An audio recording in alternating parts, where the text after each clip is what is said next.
Fascist democracy we are preaching are shot. Rough Carnage, Silver Bullet, and a night talking about Britcore wouldn't be complete if we haven't heard from Britcore artists themselves. And we have one on the phone, and it's not just anyone, it's Silver Bullet. Good evening. Hello, man. How are you doing? Strange. I'm good. I've got the headphones and I'm listening to the show, but the headphones are like a minute behind you speaking, bro, or 30 seconds behind you speaking, you know? Wow, that is a long way. I think I'm gonna have to take them off until you play tunes, you know? There's a hell of a lag. Yeah, it is. I think the line is also enjoying the nice weather and staying laid back, and you know. Is it nice weather there? Oh yeah, it is. Oh, it's absolutely disgusting here. really. Well, we just had a few bad days, and a few bad days are coming up. So we just enjoy the weather like it's right now. Maybe it's the duality of the weather, you know, that's sending everything haywire. I have no idea. But yeah, hey, I'm here. So could be, yeah. All good. And that is, of course, the main thing. Silver Bullet, you've been around for such a long time. When did you start? When did you get the idea of like, oh, I'm listening to hip hop. This is something I want to do. This is something I can do. So let's do it. Yeah. Basically, that was a long time ago.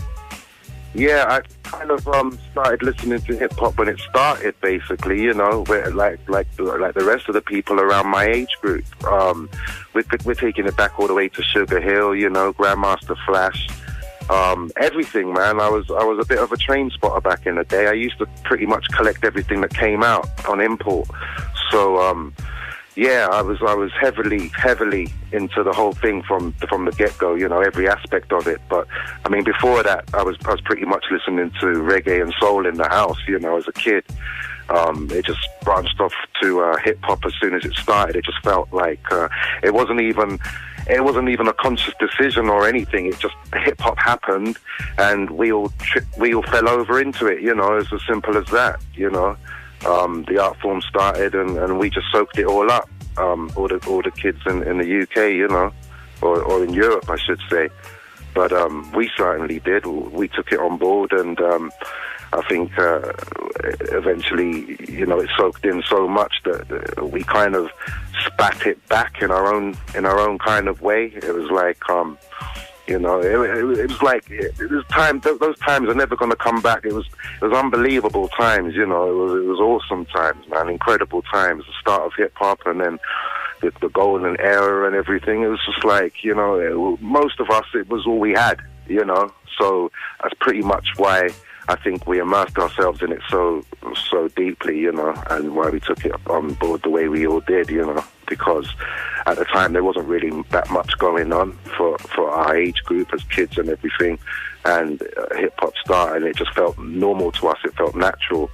So yeah, you know, it was some of the most exciting times and a period of my life. You know. Yeah, I can imagine. Those times. You said something very interesting just a minute ago. That you soaked it all in and you spat it out with, you know, your own kind of flavour and, you know, changing the hip hop that you heard from America. But before I get into that, you also said not just England, but the entire Europe soaked it in. Yeah. But, you know, not to diss any other country, because they've picked up eventually and invented their own thing. It took them a long time to make it their own and then reproduce it or create something new with their own style combined with what they've learned from American hip-hop. England was very fast with that. It hit England, and the first thing that came out from England was not a copy of America. It was British. I think that's pretty. I think that's down to the fact that, you know, the Americans speak English. You know, I think it's really pretty much as simple as that. I mean, they're speaking in the same dialect we're speaking in. You know, just with a different twang. Mm-hmm. So, I think as far as the way the assimilation worked, it was kind of easy. You know, it was just like I said, it was natural. It was just like hearing your brothers and sisters with a strange twang to their voice doing what you can do. And when we did it back, when we said, you know what, let's have a go at this ourselves. It was like, you know, I guess at the beginning we were all pretty much like, I wouldn't like to say trying to sound like a particular artist or particular artists, but at the end of the day, you know, I think we must have been like, all had our particular favourite MCs and stuff, and all pretty much aspired to be one of those individuals or something like those individuals, you know. For some mans it was like they'd be listening to Rakim 24/7, the next man would be listening to Big Daddy Kane 24/7 or whatever. Everybody had their favourite MCs, or it was just an amalgamation of all the MCs like coming back out of you then, what you learned, what you picked up, and then obviously when you send something back out there, you're sending it with your own imprint, your own stamp on it. It's your thing then, and you know, but those are the people I think at the time that were influencing the majority of us most, you know, more than anybody else, you know, and KRS, of course, you know. But, you know, I'm not going to get into name dropping, because if that was the case, you'd have to, your show would have to last about 2 hours. Yes, probably. Yeah, props to all the old masters. I'm trying to think of the main pioneers of the time, and you know, those are the people that I would say influenced us the most at the time, you know. But then, as I said, because we were like we were street kids and everything, but you know, when I say train spotter, I'm saying, you know, we took it to the next level. Me and a particular friend of mine who's gone off to do his own thing, who became kind of like this legendary underground producer over here, Evil Ed. We were like collecting every 12 that came out of America in the hip hop scene, so we became these train spotting little hip hop nerds, you know. And so when I say, you know, it wasn't a conscious thing to try and sound like somebody, but because we were that immersed in it, it was just naturally taking over us, you know, and therefore obviously aspects of that are going to be coming back out heavily once we decide to pick up a pen and start writing and scribbling or whatever, you know. Yeah. But yeah, I mean, those times, as I say, man, that's the golden era. Nobody's ever going to see none of that again, you know. Unfortunately not. That was when it was all just like, man, everything was hip hop. You slept, ate, you know, you did everything hip hop, man. You come out of your house with your lino under your arm to go to the bandstand or the park and start breaking and beat and pop in with your box there and everything. It was exactly the same as Beat Street, bro. That's what we were living. Nice. You know. Nice. It was no different. It was the same thing on this side of the pond. Yeah, we've talked to numerous American artists, and they always describe the era of hip-hop with the block parties and people coming out just having a ball. First it was, you know, indoors, and then when it became too big, it went to the streets, and then it became whole blocks that had parties with DJs and turntablists and MCs. What was that like in England? Did they see crazy, a similar thing? It was a very similar thing. It was crazy because it literally, hip hop swept the place like some kind of awesome plague, you know. It was like, man, it was incredible. Like as soon as the kids got that, everyone was on it, you know, and it was just an amazing thing. It was just, but as I say, it was just so natural that nobody was really standing back and assessing it or trying to judge it. They were just doing it, you know what I'm saying, bro? It was like, you know, everybody was on a crazy thing. Some of us were like raiding the London transport depots in the night, tagging up the trains, doing pieces on the trains. Guys were breaking in the streets. It was crazy. And like you say, like it did come from inside, because we were like these bored kids, and a lot of us were under manners, you know, meaning like we couldn't just like run amok on the street, you know. Some of us had quite serious parents, you know, so we were locked down, and we had like our shit like just locked on Mike Allen, Capital Radio, and quite a few pirates. But Mike Allen's Frontline Army on Manoeuvres, or whatever it was called, was the guy at the time that was just like spreading the word, you know. Everybody was getting hip hop and every aspect of rap music via Mike Allen at that time. And then I think later on, that was my thing at the time anyway. I don't think Westwood was around then, but don't quote me on that because I'm not 100%. So, okay. But I certainly wasn't here in Westwood at the time. I was here in Mike Allen. And then after Mike Allen, Dave Pearce came about with his... Dave Pearce done a hell of a lot for hip-hop, but the thing is, he's gone off onto another kind of avenue now where he's just like this house DJ and stuff. But at the time, Mike Allen and Dave Pearce and George K did a hell of a lot for hip-hop in the UK, particularly in London.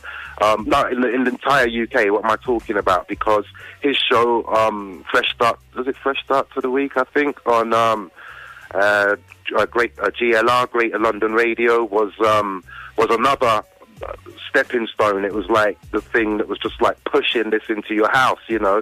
So all us kids was just like gather around the stereo at that particular time of the evening, and just literally like religiously just be there, you know, as soon as the show started from beginning to end. And the good thing about that show was, excuse me, they had a rap line, so for the whole of the UK, and at the end of every show, they would give you a topic, and you would have your little picky Afro self would have to run away with your pen in the corner and scribble quick lyrics on the topic that they gave you. I actually have to credit them for that because they toned my shit up for me, you know. So I'd go run, wait for the topic, write, scribble something down, and I didn't even know if it was any good, to be honest with you. I was just loving it and doing it, you know. Yeah. But the mad thing happened was I started winning, and out of everybody in the UK, you know, and I was like, hold on, I just won that. Yeah. And as I told you already, I was under manners, so my phone was locked because I was a bit of my fingers were quite sticky as a kid. I used to get up to a lot of mischief, yeah, and my parents were well aware of that, so they even flung a lock on the phone, you know. And wow. So I had to tap the phone. Tap the phone. Remember the old school phones that you just sit, you know, the standard old school phones, and you'd have the two little black things that, you know, as soon as you sit the receiver down, they cut the call off. Mm-hmm. So you tap those, the amount of times as the number, and you get through. So I used to do that. And I can't understand till today how my parents never heard me doing that. I'm thinking, well, they must have known full well that I was doing that and just let me get on with it and pretend that they didn't know, you know, because I was there tapping the things, getting through, spitting my rhymes, winning the thing, and then next week, give you next topic, tap the phone, win the ting, blah-de-blah-de-blah. Next week, tap the phone, give me my topic, scribble the ting, win the ting. And basically, that's how I got my name, bruv. Because up until that point, nobody knew who the hell I was. And because I kept winning that phone line, that rap phone line, everybody in the UK knew who I was. Yeah. And so I have to kind of like give a hell of a lot of credit to those guys, George K and Dave Pearce and even Derek B, because that's the first time I met Derek B. And you got to remember I was a little kid yet then, because I'm still like a baby compared to a lot of rappers in the game, you know. I was a little kid back then. And so the whole thing I was in awe of, you know. I was just loving rap music. But then the flip side where I suddenly got roped into it or dragged into it in the deep end was totally random. Nobody even thought about that. That just happened, you know. And as I say, man, just sitting here, self-realization and remembering back in the day, I'm thinking those people deserve a lot of credit from me, you know, because without them, you know, I wouldn't have the name that I've got now. And as I say, I met Derek B for the first time in there because he was a DJ on the show week in, week out. I didn't even know who he was, you know what I mean? I just went in. I don't even think he was known then as the way he was. He was just known as Derek B, the DJ in there, you know. And that was that. But down to that, then they gave me an opportunity on one particular winning of the thing. They gave me the opportunity to come down there and make a tune in the studio with them.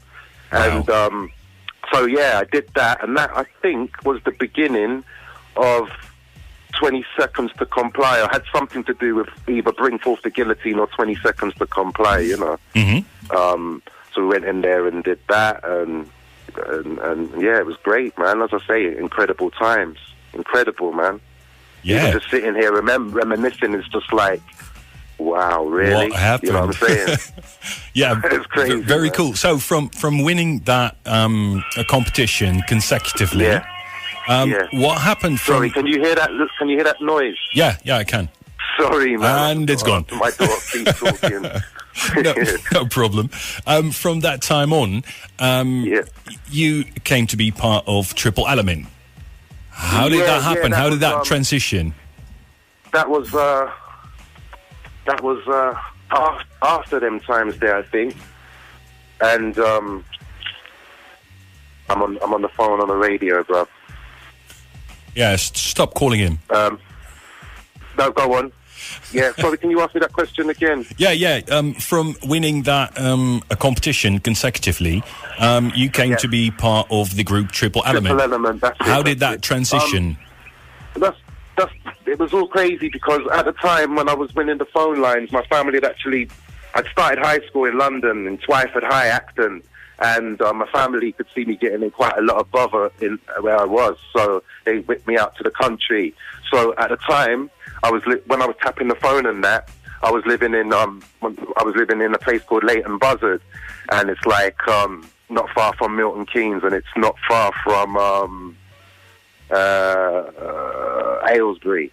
Yeah. And so I was doing my thing up there in Buckinghamshire, / Bedfordshire, and I just taken my vibes from London up there, met all the brothers and sisters up there, and then started winning the phone line. So as I say, people started to know who I was, so I built this name for me, and then people just used to come in from out of town and that, other hip-hoppers, B-boys, B-girls, to link me. I'd link them, and in the end, to cut a long story short, I ended up leaving home at 15 and moving to Aylesbury with all the brothers and sisters up there. Wow. Yeah. So that's where I met Triple Element and that. We started doing a lot of stuff, hip-hop orientated, street culture festivals and stuff like that. As I said, thanks to the radio, I'd already built in this kind of name up for myself and that. So we were headlining a lot of stuff, and other crews would come up from all over UK and do their thing up there. And then we got in a studio. The rest is history. Yeah, we got a deal. We got some kind of deal with Tam Tam out when I was up in those areas there, you know. And I was already in Triple Element. Triple Element existed before I even turned up in Aylesbury, you know. Triple Element was a group consisting of 3 guys before I even got there. So when I got there, it was kind of like 4 guys, I think. Yeah. So Triple Element was kind of like the wrong name. You know, yeah, exactly. Should have been like Triple Element or something, I don't know. Triple Element, man. You're just giving me flashbacks galore here. I'm like, wow. It was again great times, man. We were rowdy teenagers, man, and they all loved hip hop. And as I said, they already had their things going on. They had loads of crews up there that were already up and running, and you know, I pretty much had a choice of which crew I was going to be a part of. And, you know, my closest brethren was Triple Element, so I did the thing with them, you know. Yeah. But there's a lot of guys that have come out of that situation that have gone on to bigger and better things, you know. There's a lot of guys, man. Some of them have gone on to big things in drum and bass. Some of them have gone on to big things in other walks of life. Some even live in Jeddah and teach Arabic to English to Arabic kids and stuff, you know. It's incredible, man. Yeah, lots of things gone on from that place, and it all stems back to the beginning. Well, the kind of golden era of hip hop and stuff, you know. Yeah, but, you already mentioned it that, you know, a lot of people went to do a lot of other stuff like drum and bass, and when I'm talk about England or, you know, Great Britain as a whole, when it comes to music, there's a lot of diversity and streams that have originated from England. You've got your garage, you've got your jungle, you've got your acid house. Man. There's a lot of new music styles that come from England, and Britcore, I believe, was one of the streams that made a lot of that happen, because definitely. But Jeffrey, man, I hate that term. You know, I've got to say it because it's one of them pet hates of mine. Man, I've only got a few, and naming British rap or UK rap Britcore, I despise from day one. Man, I hate that term. I just can't stand it. But it's cool. It's cool. I'm not distressing the vibe. I'm not distressing the vibe, but I just had to get that off my chest. A lot of people know I really abhor that title. I don't know who gave it that title, because we certainly didn't. You know, we were just doing rap as far as we were concerned. Okay, then I'll just call it British hip hop. Yeah, but go on. Sorry, man. But the British hip hop that defines itself most of the times by being a forward type of music. Yeah.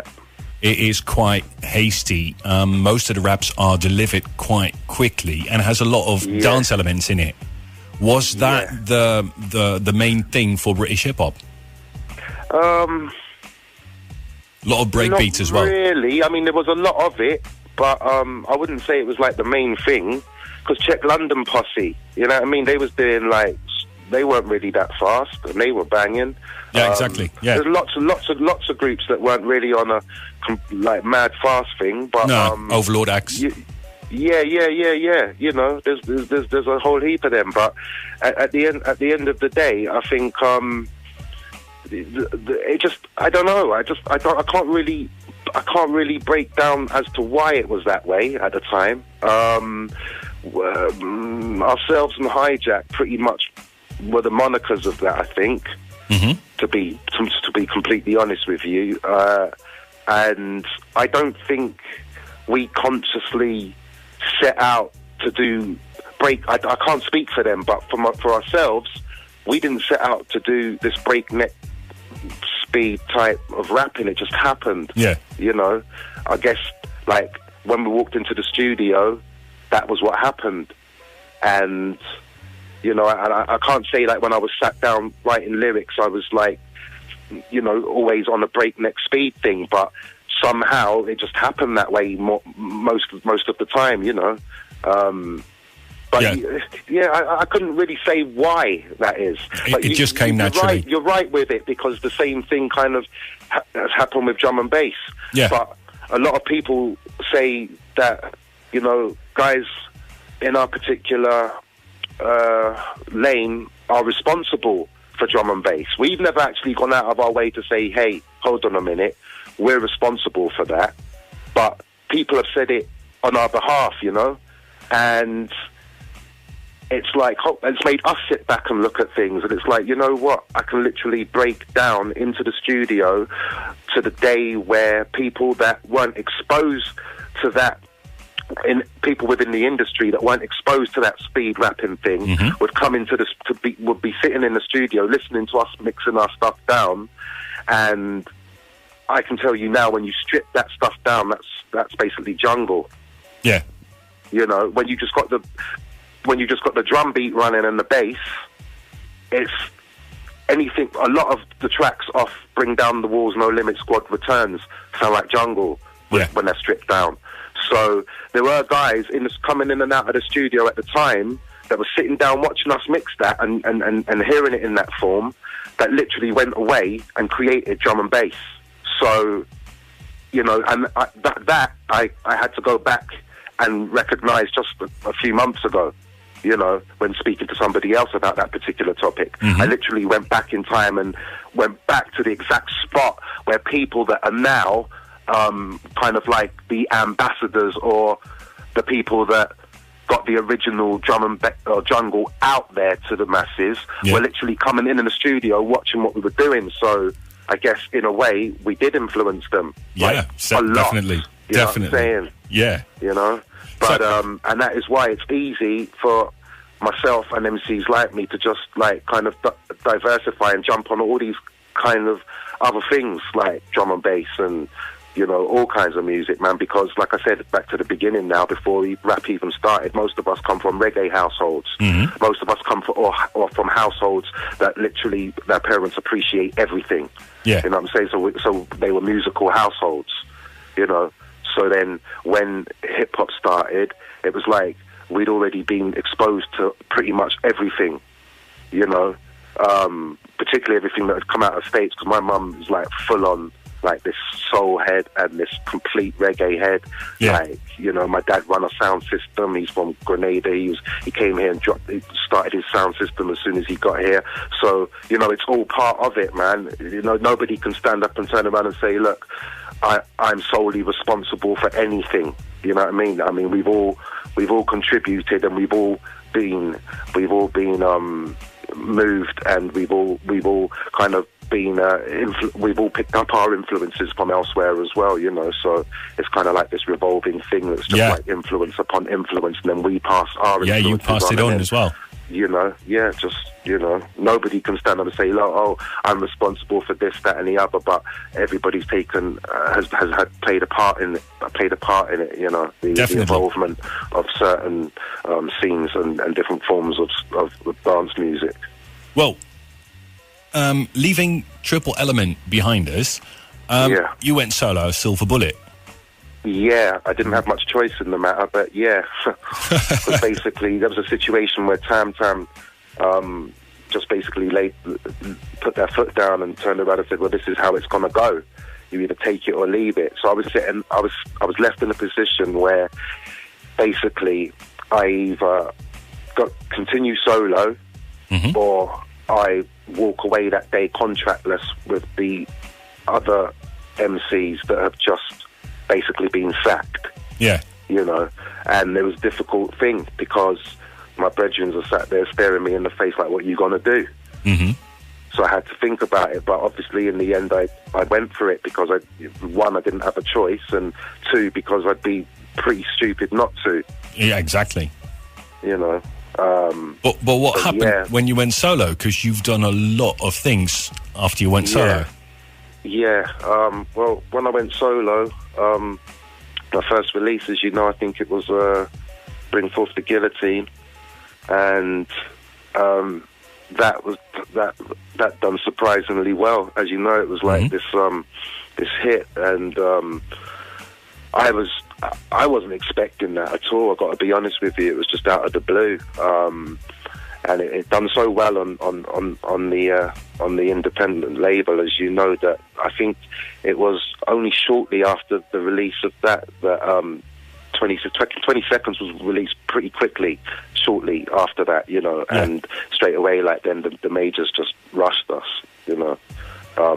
But as soon as I went solo, now that's when shit really went crazy. That's when it really got deep, you know, and I realized exactly the effect of what this music is having on the nation. I would say the nation, but the entire Europe and the people that were exposed to it in the States as well. Yeah, you know? exactly. And that's when I realized, hold on a minute, man, this is going somewhere, you know. That's when I started to take it a little bit more seriously, because at the time I was still having absolute fun with it, but at the time it all been about fun and just doing you before that. I mean, as I said, it was all just this natural happening, you know. Nobody's really taking that much notice of it, but once Bring Forth the Guillotine dropped, that's when I realized, hey, hold on a minute, it's time to get a little bit serious now with this, you know.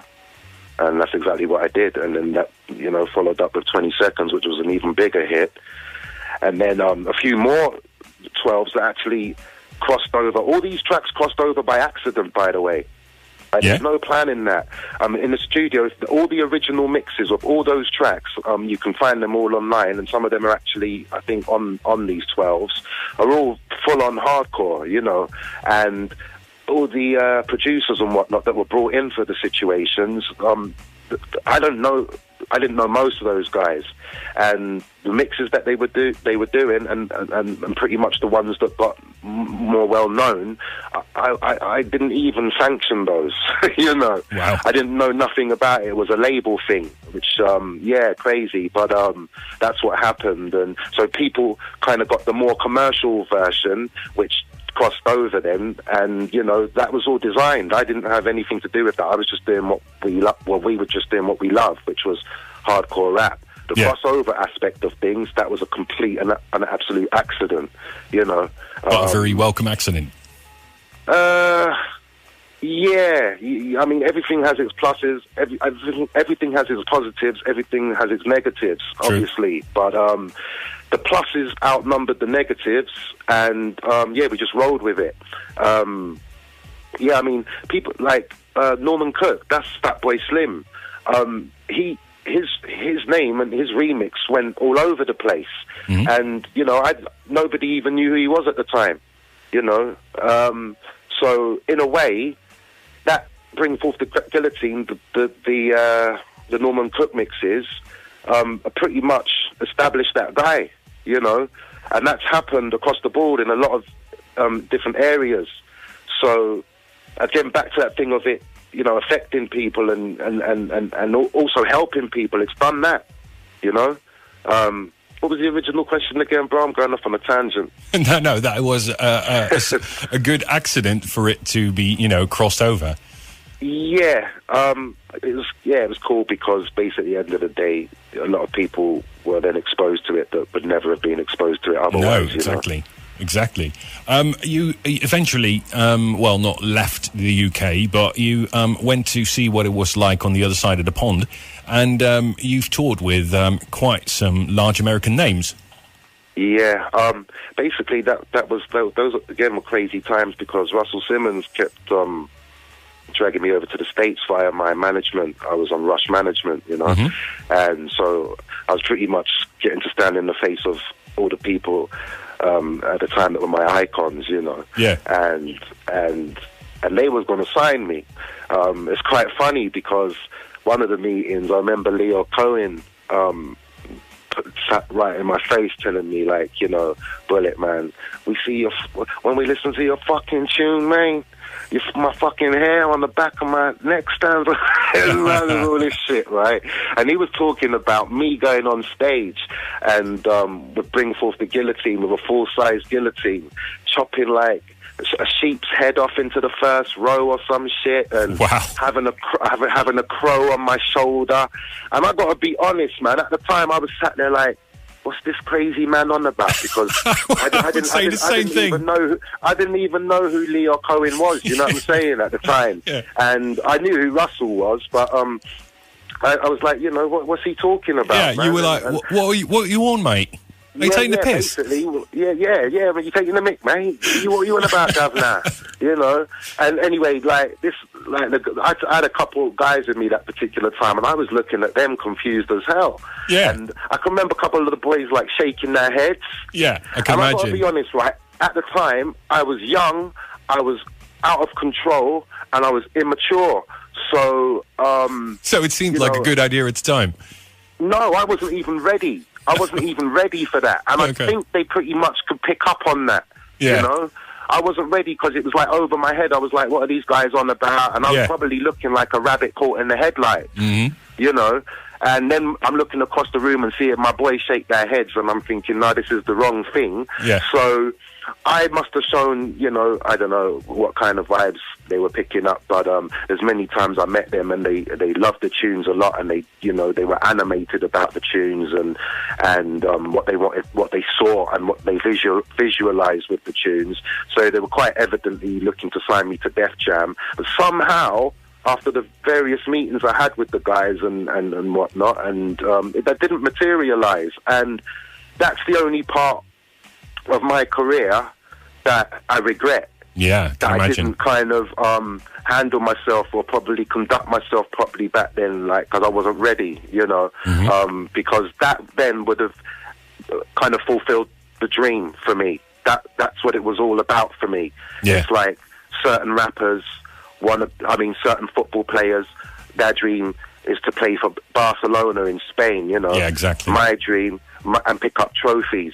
My dream was to be playing to audiences in the States, you know, and all the people that I grew up aspiring to, and that were my icons at the time, you know. So in a way, that's the only thing I look back on, like, oh, man, I wish I'd conducted myself differently then, you know. But everything else, but then again, in saying that, everything happens for a reason, bro. So, you know, it's not like I'm beating myself up about it. What it is is what it is. What it will be is what it will be. You know, I'm cool with it. But yeah, I kind of think, well, a lot more people would know who I am today if that had actually taken place. You know? Definitely. And I'm not quite sure why it didn't, and I could never quite put my finger on it, but it's all good, you know. Yeah, indeed. Because it hasn't stopped you from, being a busy little bee in music. Yeah, I mean, we still did our thing. We still blew up. For some reason, I don't think we were even licensed for the States with a lot of our releases, which I could never quite understand either, since we were dealing with rap and we were on Rush Management, and these guys, you know, spoke to me quite often. It was quite strange, but yeah, man. I mean, again, it is what it is, you know. So what is? I'm just feel blessed for the fact that I could reach the amount of people that I did in the first place, you know, or any amount of people, you know. It's just an incredible thing to be able to have such an impact on a lot of people's lives, you know. It is, because I can remember the day that my brother brought the album in, Bring Down the Walls, and we've played it over and over and over again. Incredible. Well, my parents didn't like it very much, but then again, you know, yeah. We had our own little room, which volume couldn't be contained. Yeah, cool. So you were basically... Anyway, what is Silver Bullet doing at the moment? Oh, yeah, man. I'm doing a lot of things. I have been doing a lot of things for a long time, but again, we've just been having fun with it. It's just been like, I haven't even been taking it seriously because it comes natural. It's just like, you know, I got into this habit basically of I've got my own little setup. It's you know, it's nothing major. It's just a little setup that I've got in my house that I can sit there like you do when you're doing your hobby, you know, and because I still love it so much and I'm so passionate about it. It's nothing just to write a couple verses in a couple minutes and quickly. I've got like various guys. I've got like a crew, bro. With the Barracuda clan, and they're mostly producers. They're rappers and everything, man. They're all talented individuals. They all got their own things running, and somehow via the sometimes greatness of the internet. And people that I've known before, back in the day, have all kind of levitated together and made this little clip where we just do things that aren't like probably considered the norm. And I did a lot of stuff, as I say, just for fun, just messing about a little bit, scribbling things, broken mics, you know, not really giving a damn, throwing it on SoundCloud, blah, blah, blah, but it turned into this kind of like 5-year eternal loop. Yeah. You know, where I was just sat going kind of crazy in this whirlwind of just scribbling for the sake of scribbling and flinging it on SoundCloud. So a lot of it, I'll be straight with you, is mess, and I never intended it for it to be heard beyond a couple of people on SoundCloud or on Facebook, you know. But now that I recognize a lot of people are picking up that we're still live and still doing that, I've started to say, right, okay, that fun is over. Now it's time to, if you're going to do that, even if you're just doing it for the fun of it, you know, it's got to be tight and it's got to be the mixes have got to be a bit more credible than the 20-minute mishmash that I've been throwing online, you know. So that's where I'm at with that at the moment. But just to keep the fans know that, you know, that I'm still doing something and I'm not any kind of washed up has-been. I've just been doing that on the side for a bit of fun. But at the moment, it's getting a bit more serious because all the guys now are looking at that going, nah, come on, let's come better and do this properly now. We've gotten people's attention now. They know we're still alive. They know we're still doing this. And bam, now we're doing it properly, you know. Exactly. Some of the stuff's not fully mastered or anything. Some of it is. But anything that goes on SoundCloud now I have to be properly happy with. I'm not just throwing anything on there just because I want to get a message across to this girl in the States before she goes to sleep tonight. You know what I'm saying? Yeah. Or to my mate over there in a different country because he just dissed me and I'm going to diss him back big time in a track. You know what I'm saying? Yeah. Or some nonsense like that. Now it's more thought about. You know, if I'm not actually really in the mood, I'm not just going to do it for the sake of it, which is what I've been doing. You know what I'm saying? Yeah, but the Barracuda clan. The Barracuda clan, you can be, God willing, you can be sure to hear something released by them soon, very shortly. I mean, you know, as I say, I've got to be honest with you, I've been holding out because I've got a lot of friends in the industry that are in very elevated positions that could help me, but nothing's really moving, so... You know, it's time to kind of like say, you know, how much do we want this? How much do we feel people need to know? How relevant do we still feel, and how much do we feel people still need this? And if that's the case, let's just get the ball rolling by hook or crook and just get on with anything kind of thing, you know. So that's where we're at the moment. And rather than me holding out for these majors to come speak to me like they should be, because I know a lot of people in there, they're obviously not going to do that until you make some noise anyway. And you say, you know, why would you be holding out for majors? It's kind of a stupid question, bro, because at the end of the day, you're looking to get paid as well now. You're grown-ass men, you know. This is a business, and this is the problem where this has gone now, because it's kind of undermined itself because people are doing stuff for nothing, and therefore people have taken full advantage of that, and artists don't get paid anymore, you know. And it's what we do, and it is an art. And therefore, you know, we should be, and it is a creation, therefore we shouldn't just be giving it away like that. We should be getting paid for it. And, you know, if it's good enough, why shouldn't we be getting paid in full for it? So, yeah, I have been holding out for the majors, and that's why, you know. Yeah, so, I completely understand. But yeah, a lot of people, they don't get that, but yeah, that's where I'm at with that. I mean, man must make a living, right? Absolutely. Yeah. But the first product of you guys getting more serious is already on the market, isn't it? Yeah, well, it's not so much on the market, but it is out there. But it's select. Only a few people can see that. The majority of people that can see that are the entire golden era of MCs and female MCs and male MCs, like across the pond and over here, like, because basically it's direct to any pages of mine, which is only a couple of pages. I only really deal with Messenger because I'm not a great fan of Facebook, and my main page is Tumblr, Yellow Disney, Silver Bullet, Yellow Disney, Tumblr.com. That's my main page where I put all my vibes out, because, you know, at the end of the day, as I say, I need people to still know we're relevant, but I like to be a little bit low key with it, or I'd liked to have been a little bit low key with it, for the time being, you know. No going back now. What was the question again? Yeah, what was the question again? Keep going off on no. That you're getting more serious again, and that there are a few products out there, and I would like to take the liberty. Limited. Yeah, I would like to take the liberty to play one of those new products called Soul Back. Yeah, that's cool.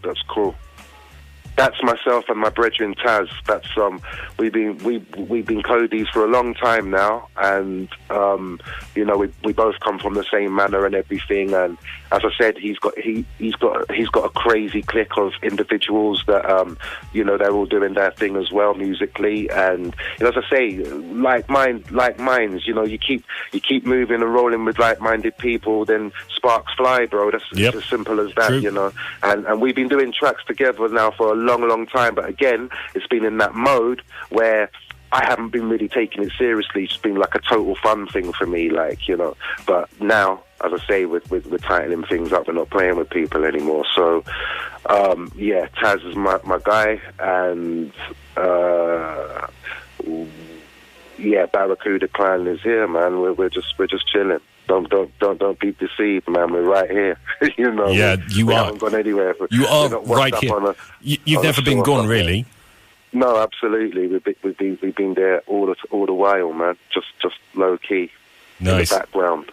Nice. Silver Bullet, thank you very much for taking the time to talk to us. And no problem. And, you know, keep taking it serious, man. And keep putting those products out. Absolutely, will do. And we'll be enjoying Soul Back. It's therapy, bro. It's therapy. It is. You know? No, I don't think you really want to call Malachi, though. Voices are Mesa Meriondo. I don't.